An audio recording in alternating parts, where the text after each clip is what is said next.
태초에 말씀이 계시니라. 이 말씀이 하나님과 함께 계셨으니 이 말씀은 곧 하나님이시니라. 그가 태초에 하나님과 함께 계셨고 만물이 그로 말미암아 지은 바 되었으니 지은 것이 하나도 그가 없이는 된 것이 없느니라. 그 안에 생명이 있었으니 이 생명은 사람들의 빛이라. 아멘.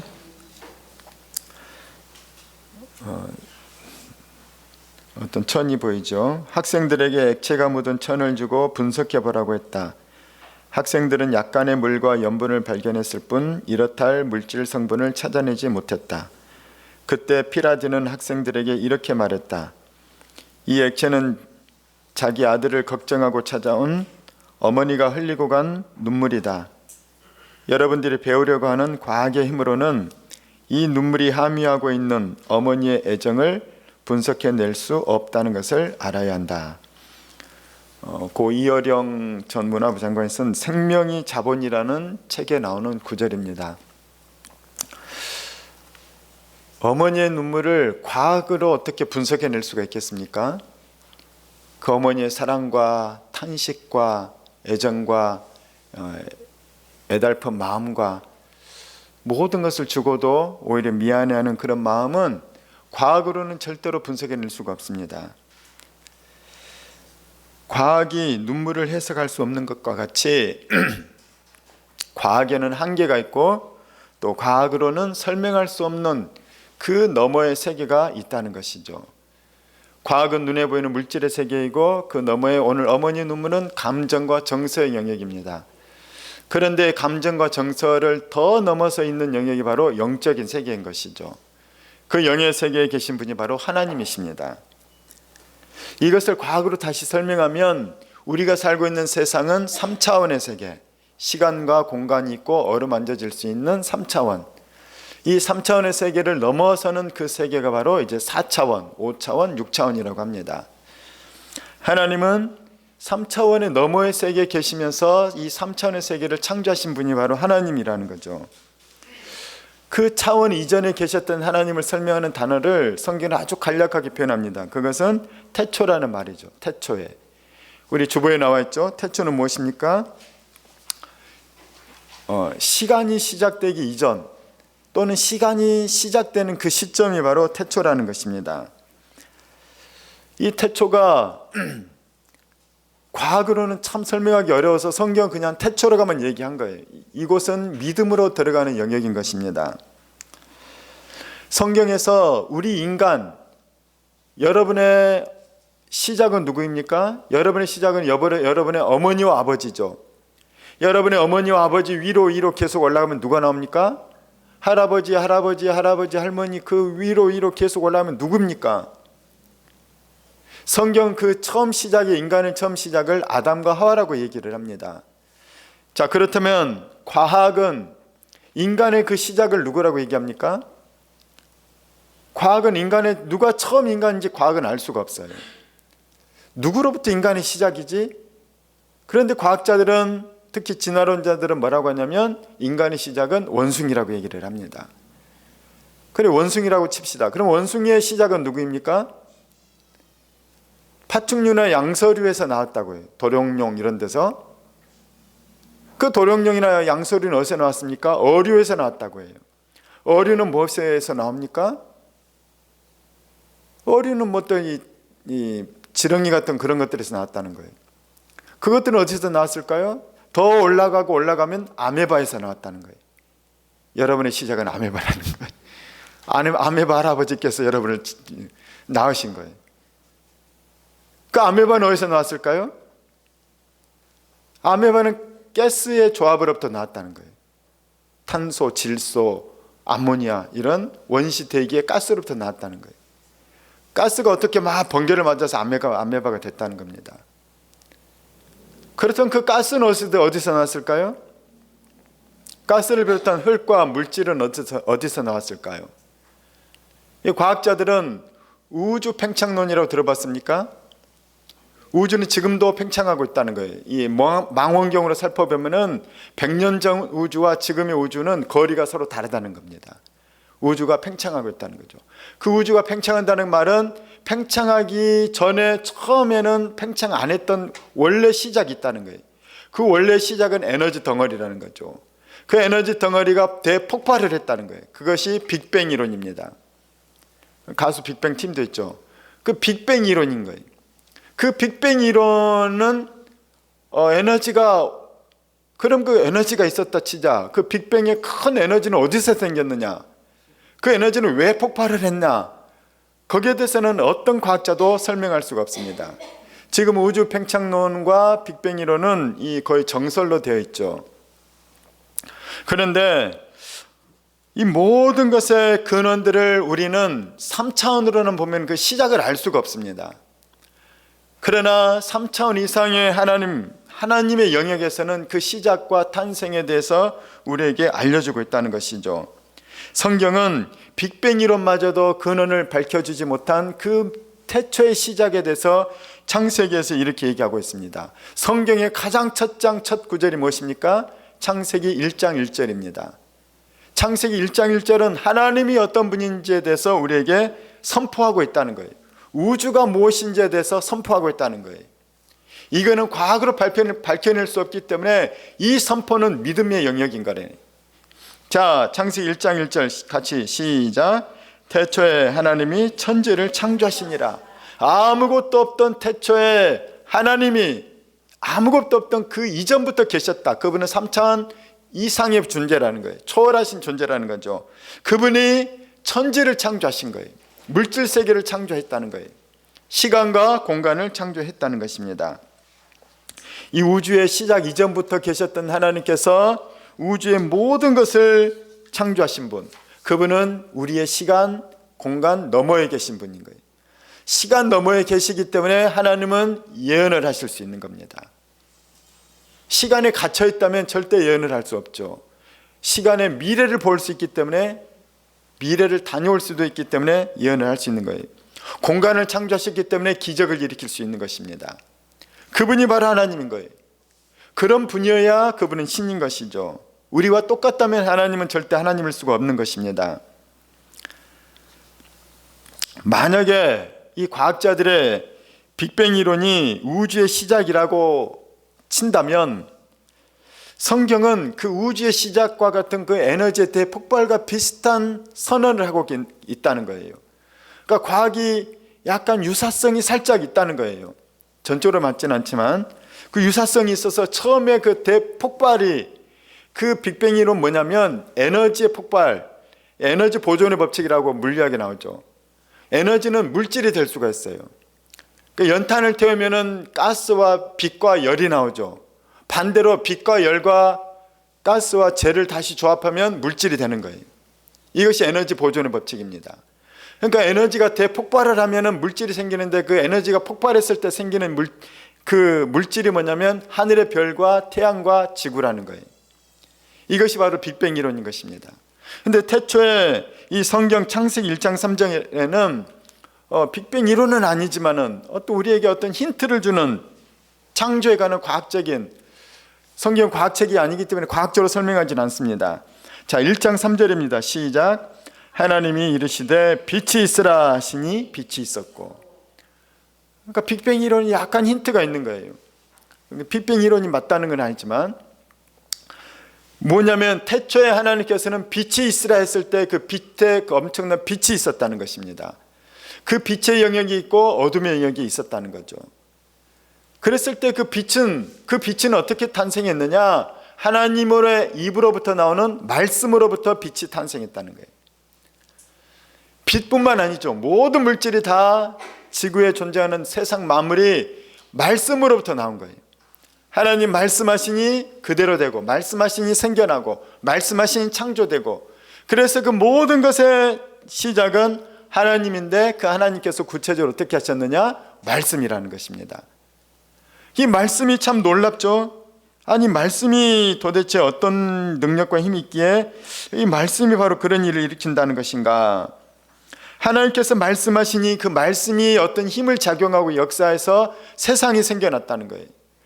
물질이 생겨나고 말씀이 역사하니까 어떤 원리들이 생겨나고 그것들이 조화를 이루게 되고 세상에 이런 거대한 우주라는 시스템이 생겨나고 지구에는 사계절이 있고 24시간이 있고 물이 증발해서 하늘로 올라가서 구름에 비가 내리고 바로 이런 것들이 생겨난 것에 대해서 이 모든 원리와 창조에 대해서 성경 그 뒤에 욥기나 다른 구절들을 보면은 말씀의 하나님의 창조의 능력에 대해서 이제 원리가 나오는 것이죠.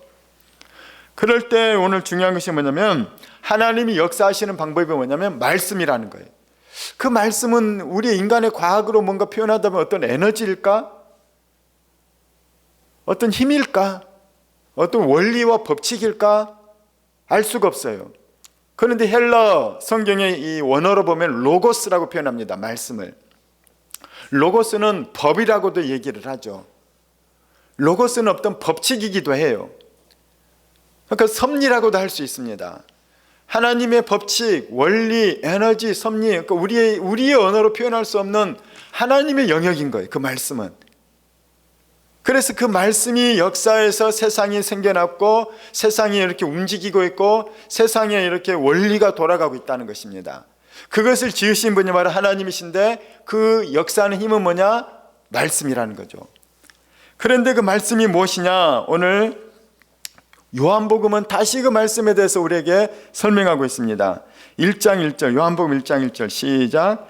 태초에 말씀이 계시니라. 이 말씀이 하나님과 함께 계셨으니 이 말씀은 곧 하나님이시니라. 굉장히 어려운 말이에요. 태초에 세상이 지어지기도 전부터 세상이 지어지는 그 순간에 하나님만 계신 게 아니라 말씀도 있었다는 거예요. 그런데 그 말씀이 어떤 분이냐? 세상을 창조할 때 함께 했던 창조주라는 거예요. 하나님 말고 또 다른 말씀이 하나님과 함께 계셨는데 그분이 바로 세상을 창조할 때 선포되었던 그 말씀이라는 거예요. 그 어떤 원리, 에너지, 힘. 그런데 알고 봤더니 오늘 1장 1절에 더 자세히 설명하고 있어요. 우리가 과학적으로 표현할 때는 에너지, 원리, 힘 이런 거라고 표현할 수 있지만은 성경은 뭐라고 얘기하냐면 그 말씀이 바로 하나님이라는 거예요. 하나님. 그 말씀이 바로 하나님이시다. 그러니까 이게 영적으로 굉장히 우리가 어려운 개념인 거예요. 그런데 그 말씀은 2절에 보면 태초에 하나님과 함께 계셨던 하나님. 그래서 함께 말씀으로 말씀이시면서 그분이 세상을 창조할 때 함께 하셨고 세상을 창조 같이 하셨다는 거죠. 우리는 지금 3차원의 언어를 하는 게 아니라 신의 언어, 영적인 세계 언어를 지금 3차원의 언어로 풀어서 성경에 기록된 것을 우리가 지금 상상하면서 보고 있다는 것이, 듣고 있다는 거예요. 자, 그런데 하나님께서는 그분이 바로 이제 말씀이라고 성경은 우리에게 대해서 알려주고 기록하고 있다는 것입니다. 이 말씀은 하나님과 함께 하셨던 창조주, 만물 이전에 계셨던 분, 자, 그분은 바로 하나님과 동등한 하나님이라는 거예요. 자, 그렇다면은 이 말씀은 누구일까요? 무엇일까요? 우리는 이미 다 알고 있죠. 이 말씀은 누구냐? 바로 하나님으로부터 나온 말씀은 하나님으로부터 나온 하나님의 아들이라는 거예요. 하나님으로부터 나왔기 때문에 하나님의 아들인 거예요. 하나님으로부터 나온 하나님의 아들은 세상 창조 이전부터 계셨어요. 그런데 그분은 하나님과 동등한 하나님이신 거예요. 동등한 하나님, 하나님의 아들, 그분은 바로 예수 그리스도예요. 예수님은 하나님의 아들이시면서 말씀이라는 거예요. 그래서 오늘 우리가 지금 말씀이 도대체 무엇인가? 말씀이 누구인가? 예수님이 누구인가? 지금 사도 요한은 성령의 감동을 받아서 예수님이 어떤 분인지에 대해서 설명하고 있습니다. 많은 사람들이 예수님은 인간이라고 해요. 세계 4대 성인이라고 오해를 하고 있다는 거예요. 예수님은 인간의 형상으로 온 하나님의 아들이라고 얘기를 하고 있는 것입니다. 그 예수님은 하나님의 아들이기 때문에 우리에게 귀신을 쫓아내고 병을 고치고 죽었지만 다시 부활하고 그분은 이 땅에 함께 계시면서 다시 하나님의 우편으로 올라가셔서 승천하신 예수님인 거예요. 그분은 하나님의 아들이시기 때문에 하나님의 나라에 계시다가 다시 우리를 심판하러 다시 이 땅에 오시는 그 재림하시는 예수님인 거죠. 그러니까 하나님의 아들이니까 모든 것이 설명이 가능하고 당연히 그러실 수 있는 거죠. 이 땅에 내려오셨고 인간의 죄를 다 감당하기 위해서 십자가에서 그분은 죽으셨고 하나님의 아들이기 때문에 모든 인간의 죄를 그분은 다 짊어질 수가 있었습니다. 그분은 죽었지만 다시 부활하신 거예요. 하나님의 아들이기 때문에. 그분은 이 땅에 40일 동안 제자들과 함께 계셨지만 부활체로 다시 승천하실 수밖에 없었습니다. 하나님의 아들이기에 하나님 나라에 함께 계신 거죠. 하나님께서는 예수님의 우리를 위해서 십자가에서 죽으신 그 공로와 하나님께 순종한 그 모든 영광을 돌리는 것에 대해서 예수님을 높여주십니다. 예수님이 이 땅에 가장 낮아졌을 때 하나님은 예수님을 가장 높여주신 거죠. 얼마나 높여주셨냐? 세상을 심판할 수 있는 권세를 예수님에게 주셨다는 거예요. 그분은 심판하시는 주님으로 이 땅에 다시 오신다는 겁니다. 그래서 예수님은 우리에게 어떤 분인가? 우리 예수님을 다시 설명하는 본문은 4절입니다. 4절 같이 읽겠습니다. 시작. 그 안에 생명이 있었으니 이 생명은 사람들의 빛이라. 그런데 그 예수님 어떤 에너지, 힘, 법칙 이것뿐만 아니라 말씀, 창조 이 정도가 아니라 그분 안에는 생명이 있었다는 거예요. 예수님 안에 생명이 있었어요. 예수님은 아담과 하와를 창조할 때도 함께 하셨어요. 온 세상 동물과 식물을 지을 때도 예수님과 함께 하셨고 그것들에게 생명을 부여하신 분이 바로 예수님이라는 거예요. 때문에 우리가 예수를 믿는 사람에게는 무엇이 생기냐면 생기가 생기는 거예요. 세상에서 지치고 힘들고 무기력하고 찐이 다 빠졌다가 예배드리러 나오면 그들에게는 생기가 생기는 것입니다. 할렐루야. 저는 여러분에게 예수님의 생명에 들어가길 축원합니다. 그래서 하나님의 말씀을 뭐라고 표현하면 생명의 말씀이라고도 얘기를 하는 거예요. 내가 말씀을 읽었더니 말씀이신 예수님이 내게 들어와 나에게 생명이 되는 거예요. 예수님은 우리에게 생명이 되시는 거예요. 예수님이 어둠 가운데 빛 주시는 빛이 되시는 겁니다. 한 주간 가운데 어두움 가운데 살고 암울한 가운데 살고 세상살이 이게 뭔가, 미래를 어떻게 살 건가, 사람들에게 상처받고 나 자신에게 실망하고 마음이 우울하고 어두운 사람들이 하나님께 나와 예배하게 되면 빛이 들어오는 거예요. 예수님을 만나면 빛이 들어오는 것이에요. 그래서 예배 가운데는 항상 예수님을 묵상하고 예수님을 생각하고 예수의 십자가가 여러분에 들어가길 축원합니다. 이제는 십자가뿐만 아니라 부활이 들어가는 거예요. 예수님의 영이신 성령이 들어가시는 거예요. 그럴 때 우리에게는 생명이 다시 회복되게 되고 빛이 들어오는 것입니다. 예수님 믿는 사람들은 때문에 그 예수님의 생명 때문에 죽어도 다시 사는 것이에요. 육신은 흙이 되어서 우리는 다 어두운 땅 속으로 들어갑니다. 육신은 언젠가 다 흙이 되는 거예요. 그러나 우리의 영혼은 생명 되신 예수님과 함께 그 생명의 나라, 빛의 나라로 들어가는 것이죠. 그것이 바로 천국인 것입니다. 예수님은 우리에게 생명을 주기 위해서 오셨고 빛을 주기 위해 오신 거예요. 이 세상은 생명이 없고 빛이 없기 때문에, 영원한 생명이 없고 영원한 빛이 없기 때문에 예수님께서 영원한 생명과 영원한 빛을 주기 위해서 이 땅에 오셨다는 거예요. 그분이 바로 하나님의 외아들이신 예수님이시라는 겁니다. 우리 요한복음 3장 16절 같이 읽겠습니다. 시작. 하나님이 세상을 이처럼 사랑하사 독생자를 주셨으니 이는 그를 믿는 자마다 멸망하지 않고 영원한 생명을 얻게 하려 하심이라. 전 우리가 다 예수를 잘 믿길 축원합니다. 예수님은 생명이시기 때문이에요. 자, 오늘 예수님은 하나님의 말씀이라고 얘기를 했습니다. 이것은 매우 중요합니다. 말씀은 어디서 나왔냐면 하나님의 입으로부터 나온 거예요. 하나님으로부터 나온 분이 바로 예수님인 거예요. 하나님으로부터 나온 그분이 바로 예수님이고 하나님으로부터 나온 말씀도 예수님이라는 것이죠. 하나님의 말씀은 능력이 있어요. 그래서 말씀하시면 바로 선포하시면 성취가 됩니다. 이루어집니다. 하나님께서 빛이 있으라 했더니 빛이 생긴 거예요. 하나님께서 해와 달과 별을 만드셨어요. 말씀으로 만드셨습니다. 그 말씀은 단순한 그런 말이 아니라 하나님의 능력의 말씀인 것이죠. 역사하는 말씀입니다. 특별히 하나님의 말씀은 항상 이루어지는데 하나님의 선하신 말씀이 있다는 거예요. 하나님의 우리를 위한 말씀, 너무 사랑해서 해주는 말씀이 선한 말씀이죠. 나를 좋아해서 나를 사랑해서 해주는 말씀, 선한 말씀인데 그 선한 말씀은 우리에게 이루어지는 거예요. 여호수아가 있습니다. 여호수아는 우리가 잘 알다시피 가나안 정복이라는 엄청난 전쟁을 치른 장군이자 이스라엘의 지도자예요. 그는 사실 마음이 강한 사람이 아니었어요. 두려움이 많았고 걱정이 많았어요. 그때 하나님께서는 너는 내 말만 따르라는 거예요. 내 말은 이루어진다는 것이죠. 여호수아가 하나님의 말씀대로 살았더니 진짜 가나안의 전쟁에서 다 승리했고 가나안 땅을 정복했고 하나님의 나라를 이루게 되었고 너희들이 평안한 세상을 살게 됐다는 것입니다. 여호수아가 자기 평생의 고백을 해요. 이제 죽음 직전에 여호수아가 임종 직전에 하는 말이 있습니다.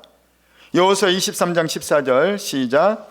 보라, 나는 오늘 온 세상이 가는 길로 가려니와 너희의 하나님 여호와께서 너희에게 대하여 말씀하신 모든 선한 말씀이 하나도 틀리지 아니하고 다 너희에게 응하며 그 중에 하나도 어김이 없음을 너희 모든 사람은 마음과 뜻으로 하는 바라.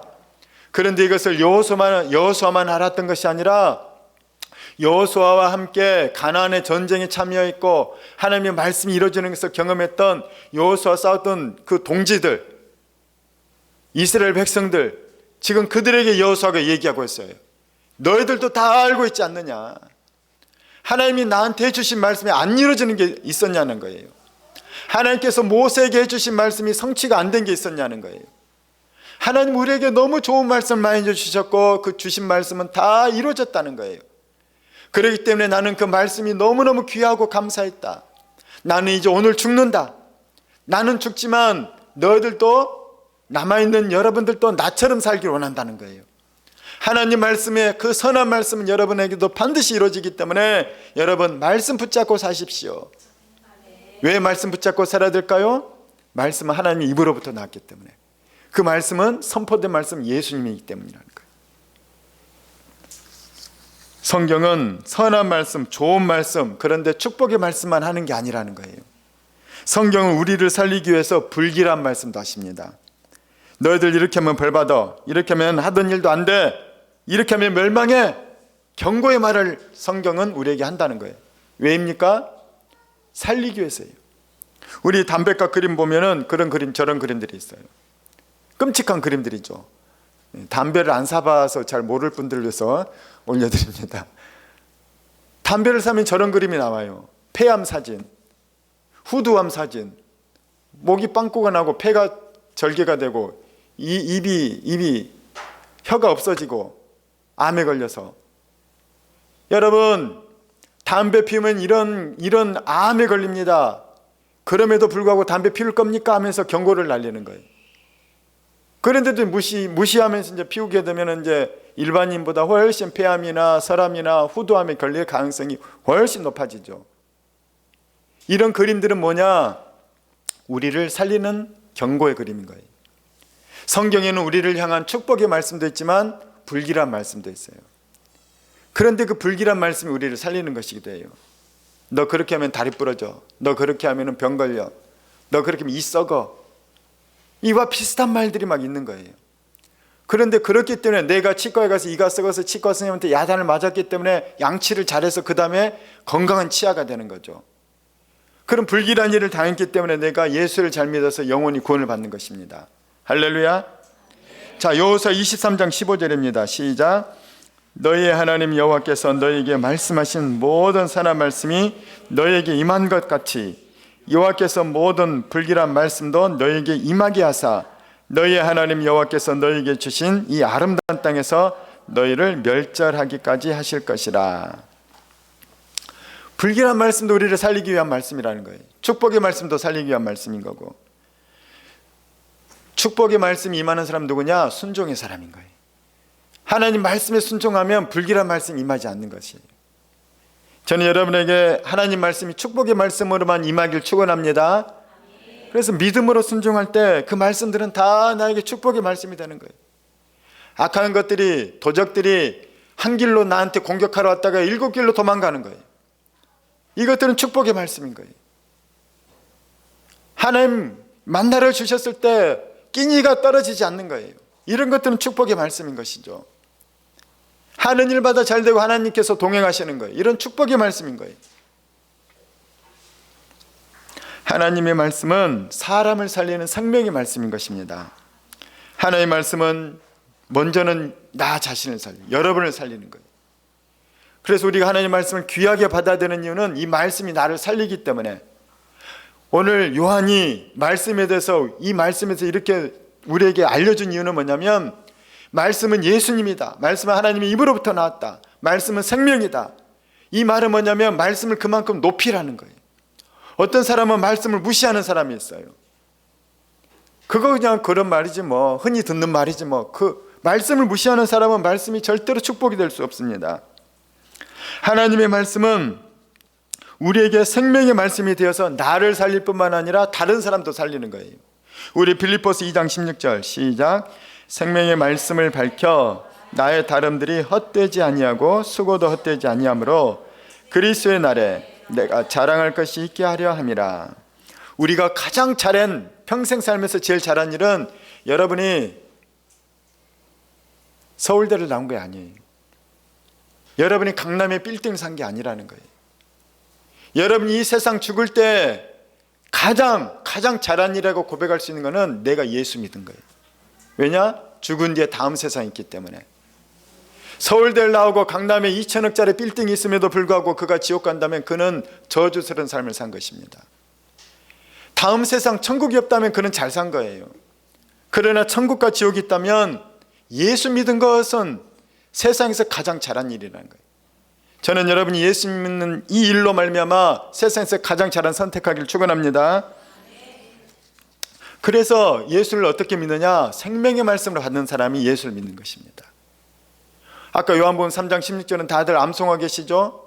하나님이 세상을 이처럼 사랑하사 독생자를 주셨으니 누구든지 저를 믿는 자마다, 그건 옛날 버전이고, 이는 그를 믿는 자마다 멸망하지 않고 영생을 얻게 하려 하심이라. 이 말씀을 받는 사람은 다 구원을 받는 것이에요. 이 말씀을 믿고 예수 믿으면 구원 받는 것이죠. 성경은, 예수님은 우리에게 말씀하셨어요. 성경의 말씀을 1.1핵이라도 다 업신여기지 말고 버리지 말라는 거예요. 우리 마태복음 5장 18절 시작. 진실로 너희에게 이르노니 천지가 없어지기 전에는 율법의 1.1핵도 결코 없어지지 아니하고 다 이루리라. 하나님의 입으로부터 나온 말씀은 다 이루어지는 거예요. 그럴 때 말씀을 업신여기지 말고 가볍게 여기지 말고 하나도 빼지 말라는 것입니다.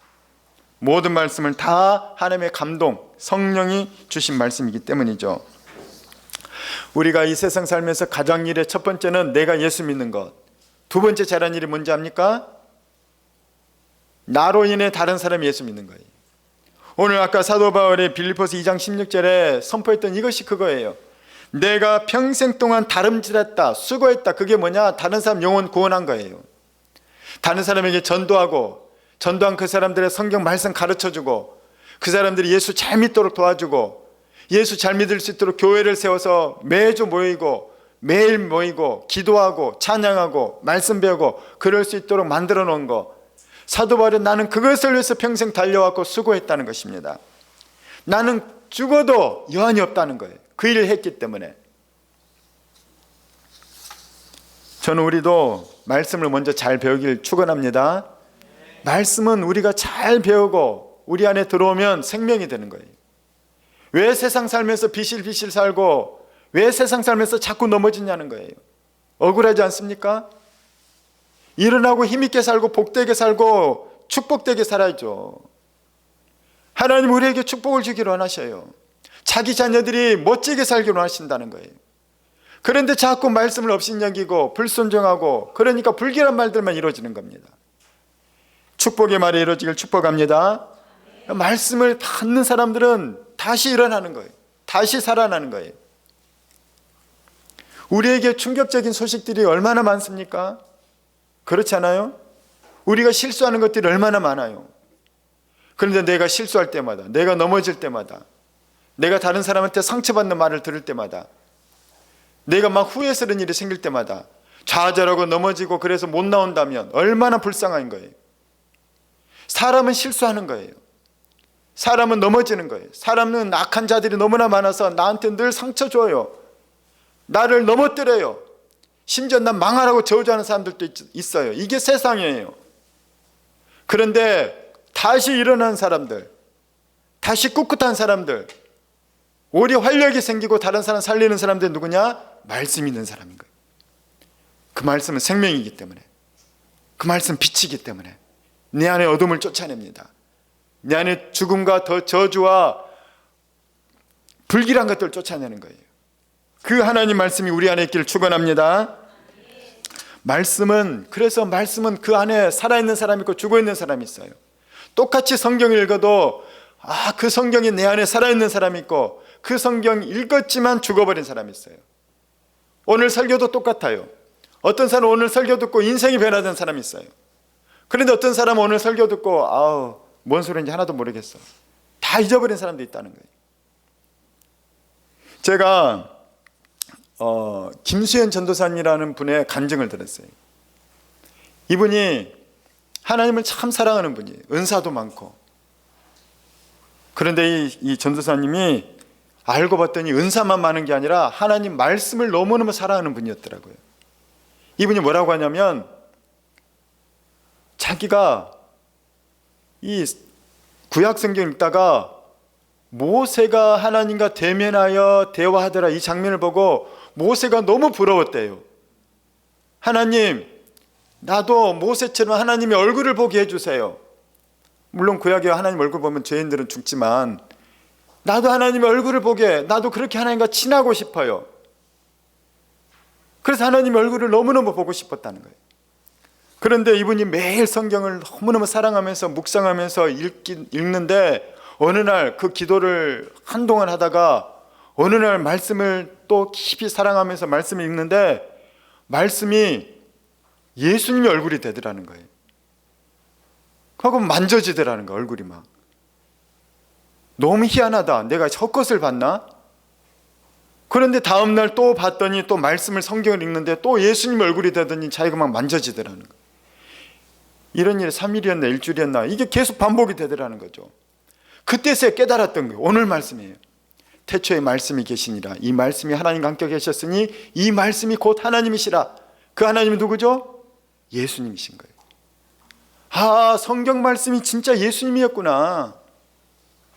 오늘 요한복음 1장 1절이 그분이 그때서 이게 깨달아진 거예요. 옛날에는 흘려 읽었어요. 그냥 좋은 말씀, 어려운 말씀.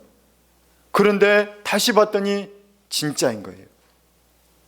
저는 여러분이 성경 말씀 읽으면서 암송하고 묵상하면서 하나님을 만나길 축원합니다. 여러분에게도 예수님의 얼굴이 비춰지길 축원합니다. 그런 사람은 살아계신 하나님 만나는 거예요. 세상이 감당할 수 없는 말씀의 능력자들이 되는 것입니다. 다시 일어나길 축원합니다. 그 이전에 내 힘으로 안 되는 거예요. 예수님 만나야 돼요. 어떻게 만나느냐? 말씀 속에서. 우리 시편 1편 같이 읽겠습니다. 시작. 복 있는 사람은 악인들의 꾀를 따르지 아니하며 죄인들의 길에 서지 아니하며 오만한 자들의 자리에 앉지 아니하고 오직 여호와의 율법을 즐거워하여 그의 율법을 주야로 묵상하는도다. 그는 시냇가에 심은 나무가 철을 따라 열매를 맺으며 그 잎사귀가 마르지 아니함 같으니 그가 하는 모든 일이 다 형통하리로다. 악인들은 그렇지 아니하며 오직 바람에 나는 겨와 같도다. 어떤 자가 형통합니까? 어떤 자가 축복된 자입니까? 여호와의 율법을, 하나님의 말씀을 주야로 낮과 밤으로 묵상하는 자. 즐거이 말씀을 사랑하면서 말씀을 즐거워하면서 묵상하고 읽는 사람, 그런 자들은 하나님을 만나는 거예요. 말씀이 내 안에 충만해서 세상을 이기는 거고 어둠을 이기는 거고 죽음을 이기는 것입니다. 저는 우리 모두가 그런 사람 되길 주의 이름으로 축원합니다. 때문에 우리는 말씀 읽을 때, 말씀 묵상할 때 항상 기도함으로 시작해야 될 뿐만 아니라 사랑과 기대와 감사의 마음으로 말씀을 대하시기 바라요. 의문적으로 대하지 말고 귀찮다고 대하지 말고 그렇게 대하라는 거예요. 제가 오늘 말씀을 준비하다 보니까 생각나는 저의 사건이 있었습니다. 제가 청년 때, 그러니까 20년도 더 됐죠. 제가 시카고에 한 1년 살았어요. 시카고. 그 시카고가 마피아로 유명한 도시인데 실제로 가봤더니 너무 아름다운 도시더라고요. 시카고에 여러분 사진 보면 레이크 미시간이라는 이 한반도보다 더 큰 호수가 있어요. 그 호숫가에 세워진 도시가 시카고예요. 그 호숫가에 커다란 빌딩 숲이 있습니다. 근데 그 빌딩은 하나하나가 다 예술 작품이래요. 세계적인 건축가들이 세운 고층 빌딩이에요. 그런데 시카고 시에서 그 빌딩과 조화를 이루지 않으면, 건축 디자인이 조화를 이루지 않으면 허가를 안 내준대요. 그래서 멋있게 지을 수밖에 없대요, 빌딩을. 그리고 다른 건물과도 조화를 이루어야 돼요. 그 멋진 시카고에 제가 1년을 살았습니다. 근데 더 좋았던 건 뭐냐? 그 도심지 외곽에 보면, 외곽보다 이제 주택단지 같은 데 보면은 몇 블럭마다 커다란 공원이 있어요. 사각형으로 된. 이 시카고는 평원이에요. 공원에서 그때 20년 전에 우리나라에 이마트, 이런 대형마트도 없었고 CGV 같은 것도 없었거든요. 그냥 대한극장에 가서 영화 하나 딱 보고 나오는 그런 시스템 있죠. 그랬더니 거기 같은 이미 멀티플렉스 극장이 있고 대형 마트가 있더라고요. 정말 좋았던 건 뭐냐? 그 공원이 너무 부러웠어요. 아버지와 아들이 거기서 골프 연습을 하고 있더라고요. 골프 연습장이 $1만 내면 된대. 그런 좋은 곳에서 드론 날리고 뭐 하고 너무너무 좋은 거예요.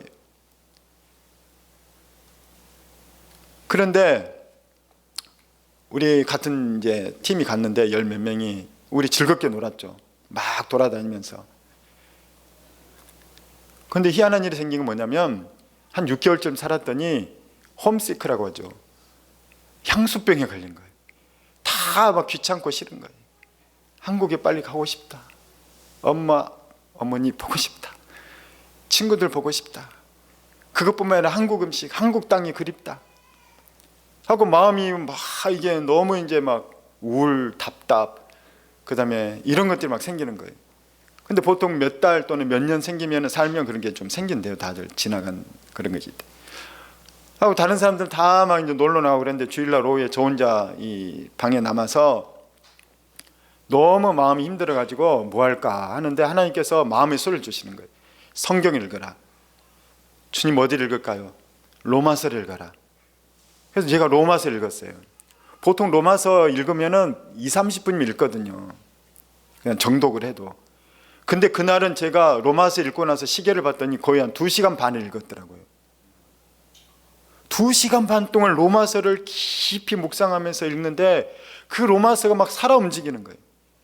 그 안에 위로가 있고, 로마서가 사실은 굉장히 딱딱한 책이거든요. 위로가 있고, 은혜가 있고, 사랑이 있고, 회복이 있고, 생명이 있고, 지혜가 있고, 하나님의 음성이 있는 거예요. 그래서 내가 그 2시간 반 동안에 로마서를 읽다가 기도하다가, 읽다가 묵상하다가, 읽다가 은혜 받다가 2시간 반이 걸린 거예요. 그런데 놀라운 거는 홈시크가 사라져버린 거예요. 향수병이 사라져버린 거예요. 그 다음에 또 열심히 놀았어요. 할렐루야. 하나님 말씀은 생명이 있습니다. 하나님 말씀은 우리를 살리는 소생의 능력이에요. 그래서 생명의 말씀이라고 얘기하는 게 빈말이 아닌 거예요. 좋은 말이 아닌 거예요. 진짜인 거예요. 저는 여러분에게 하나님 말씀은 생명이 되길 축원합니다. 하나님 말씀이 여러분에게 빛이 되길 바라요. 말씀에 대한 기대를 가지십시오. 말씀은 예수님인 거예요. 말씀은 하나님의 성취하는 말씀인 거예요. 성령님은 우리에게 어떻게 역사하느냐? 말씀을 통해 가장 기본적으로 역사하세요. 가장 강력하게 역사하는 힘은 말씀인 것입니다. 하나님의 말씀은, 그런데 원래 우리는 성경을, 기록된 성경 말씀을 보잖아요. 그런데 하나님 말씀은 성경 말씀이 기록되기 이전에는 뭐였는지 아십니까? 원래는 기록된 말씀 이전에는 들려지는 말씀이, 그 들은 말씀을 기록한 게 성경인 거예요. 다시 말하면 기록된 말씀 이전에는 들려지는 말씀이 있었다는 거예요. 그래서 저는 여러분에게 성경이 들려지길 축원합니다. 하나님 말씀이 들려져야 된다는 거예요. 하나님 나에게 말씀해 주옵소서. 이 들려지는 말씀에서 설교 말씀은 이 들려지는 말씀의 일종이기도 하죠. 옛날에 선지자들도 들려지는 말씀이었고, 그래서 하나님께서는 우리에게 뭐라고 하냐면 그냥 읽고 지나지 말고 들으라는 거예요. 들으라. 여기서 듣는 거 귀로만 듣는 게 아니라 마음으로 듣고 영혼으로 들으라는 거예요. 또 우리 애들에게 말 좀 들으라 그러잖아요. 행함으로 들으라는 거예요. 성경 말씀은 우리에게 들려지는 말씀이 돼야 된다는 것입니다. 할렐루야. 자, 예레미야 7장 1절과 2절 시작.